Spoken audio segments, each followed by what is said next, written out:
The moment that stayed with me, the one I still hear when the city goes quiet, was the sound of 100 motorcycle engines cutting off at once while a barefoot man looked down at his own feet like he didn't recognize them anymore, and a little girl clutched a pair of pink sneakers to her chest, stunned into silence by what she'd accidentally started. If you believe small acts matter, if you think kindness should never be ignored, go ahead and like and subscribe right now, because this story only makes sense if you believe ordinary people can change everything without meaning to.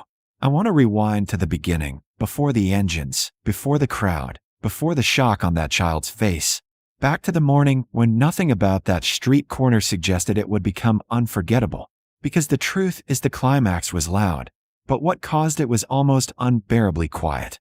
It was cold in the way early winter gets when the sun is out, but doesn't help. And I remember thinking how the concrete outside the grocery store looked like it could steal heat straight through your bones. People moved fast there, eyes down, carts rattling, everyone wrapped in their own errands and excuses, and that's why I noticed her, small, maybe 8 years old, bundled in a puffy jacket that swallowed her frame, walking beside her mother with the uneven bounce of someone still growing into their limbs. She was humming, off-key but committed, the kind of sound kids make when the world still feels safe enough to sing in, and she stopped so suddenly her mother took 2 more steps before realizing the car had gone quiet. The man sitting against the brick wall wasn't unusual at first glance. Cardboard sign, thin jacket, beard that hadn't seen a mirror in a while. But what caught the girl's attention, and then mine, were his feet, bare and red and cracked, pressed flat against the freezing ground like they'd given up arguing with it. I saw the exact second she noticed them because her humming stopped mid-note, and her face tightened into that serious concentration children get when they're solving a problem adults have learned to ignore. Her mother said something soft and tired. Later I realized it was an apology wrapped in practicality, but the girl didn't answer. She crouched, right there on the sidewalk, and before anyone could redirect her, she tugged off her sneakers, pink with white laces and scuffed toes, and placed them neatly in front of the man as if she were setting a gift on an altar. I remember thinking someone would stop her, that there would be embarrassment or anger or at least hesitation. But instead there was just this pocket of stillness, like the street itself held its breath. The man looked down, then up, eyes wide and glassy, and his hands started shaking so hard he had to press them together to steady them. When he spoke, his voice broke clean in half, and he said he didn't need money, that he just hadn't felt seen in a long time. And the girl smiled with that blunt honesty only kids manage and told him her feet didn't hurt yet, which somehow made it worse. Because you could hear the math in her words. She was measuring pain like a resource to be shared.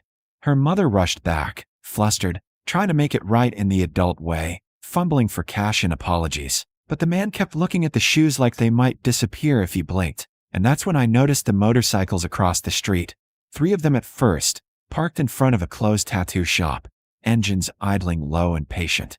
I didn't know then who they were, only that they watched differently than the rest of us. Heads angled, body still, a kind of attention that felt deliberate, and one of them, a big man with a scar cutting through his eyebrow, pulled out his phone not to record, but to type, thumbs moving fast, and I would later learn that message rippled outward like a dropped stone.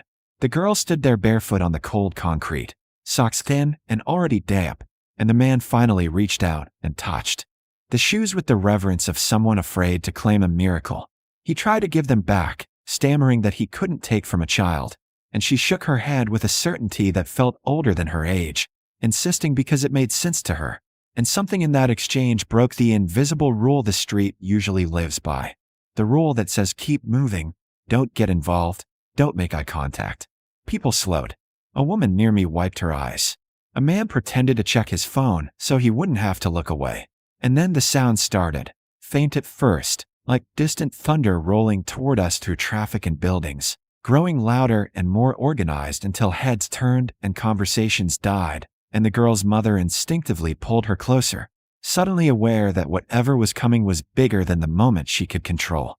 I remember the girl looking up, confused but not afraid, as the rumble filled the street and the 3 bikes across the way were joined by others. 1, then 5, then more than I could count, rolling in from different directions with a purpose that made it clear this wasn't coincidence.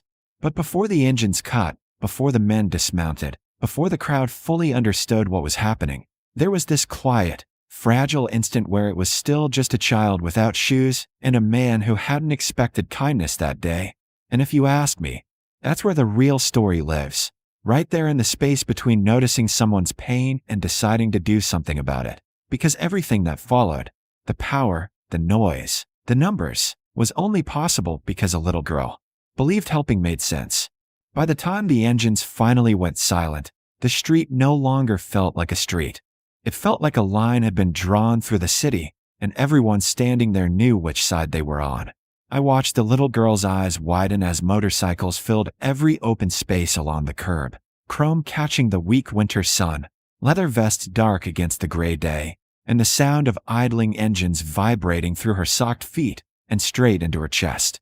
Her mother stiffened beside her, instinctively protective now, one hand hovering near her daughter's shoulder as if she could pull her back into normalcy, back into errands and grocery lists and the safety of anonymity. The man on the ground, Evan, though I didn't know his name yet, tried to stand too fast, wobbling as blood rushed back into his legs. And that was when the scarred biker from across the street crossed the road with long, deliberate strides, not aggressive, not rushed, just certain. He knelt in front of Evan like they were equals, like this was a private conversation happening in public, and spoke low enough that only those closest could hear, but the effect rippled outward anyway. I saw Evan's shoulders collapse inward, saw him nod once, hard, the way men do when they're trying not to fall apart, and when the biker stood, he raised 2 fingers in a small signal I didn't understand yet. It was answered instantly. Helmets came off, engines cut, and one by one the riders dismounted, not in chaos but in order, forming a loose arc that somehow felt protective rather than threatening. People backed up without being asked. A space opened around the girl, her mother, and the barefoot man like the city itself was giving them room. Someone brought socks, thick, new, still folded, and another man knelt to slide them over Evan's feet with practiced care, checking for sores, murmuring something that made Evan laugh once, sharply, in disbelief. A woman from the group stepped forward with a duffel bag and set it down gently, explaining what was inside as if Evan needed permission to accept it. Clothes, food, a phone, a place to sleep if he wanted it. No speeches, no cameras, just logistics delivered with a strange kind of tenderness. The girl watched all of this in silence, her pink sneakers now tucked under one arm, her small face trying to process how something she'd done without thinking had summoned an army. At one point, the scarred biker crouched in front of her, eye level, and handed the shoes back, telling her she'd dropped them, and when she shook her head, confused, he smiled. Not a performative smile, but a real one, soft at the edges, and told her they'd figured something out. I saw the exact moment she realized the shoes weren't the point anymore. Around us, phones were up now, whispers spreading, assumptions being rewritten in real time as people watched a group they'd been taught to fear move with discipline and care. Evan sat on the curb with a pair of heavy boots beside him, untouched, like he was afraid to put them on and wake up from whatever this was. And when he finally did, lacing them slowly with fingers that still trembled, the relief on his face was so raw it hurt to witness. I heard him say, again and again, that he didn't know how to thank them, that he hadn't been part of anything in a long time, and the answer he got was the same every time. You already did, you just didn't know it yet. Somewhere behind me, a woman started crying openly. A man who'd been skeptical folded his arms and nodded once, like a decision had been made inside him. And then, as quickly as it had assembled, the formation began to break, not in retreat, but in completion, riders heading back to their bikes, a van pulling up quietly at the edge of the crowd, paperwork appearing as if this had always been the plan. The scarred biker helped Evan stand, clapped a hand on his shoulder, and pointed toward the van, making it clear this was an invitation, not an order. Evan looked once more at the girl, boots planted firmly now, and his voice caught when he told her she'd changed his day, his week, maybe more, and she hugged the shoes to her chest without quite understanding why her throat felt tight. When the engines roared back to life, the sound was different, less like thunder, more like punctuation, and as the bikes rolled out, one after another, I noticed each rider tap 2 fingers to their chest, and then point, briefly, toward the girl. She stood there long after they were gone, the street slowly returning to itself, and I realized the shock on her face wasn't fear or excitement. It was the dawning understanding that kindness doesn't disappear when you give it away. It multiplies, and sometimes it comes back louder than you ever imagined. After the noise faded and the crowd thinned, what remained was an unfamiliar quiet, the kind that settles in after something important has happened and the world hasn't quite decided how to act normal again. The girl stood there with her mother, pink sneakers hugged to her chest, watching the empty stretch of curb where the motorcycles had been as if they might come back if she waited long enough.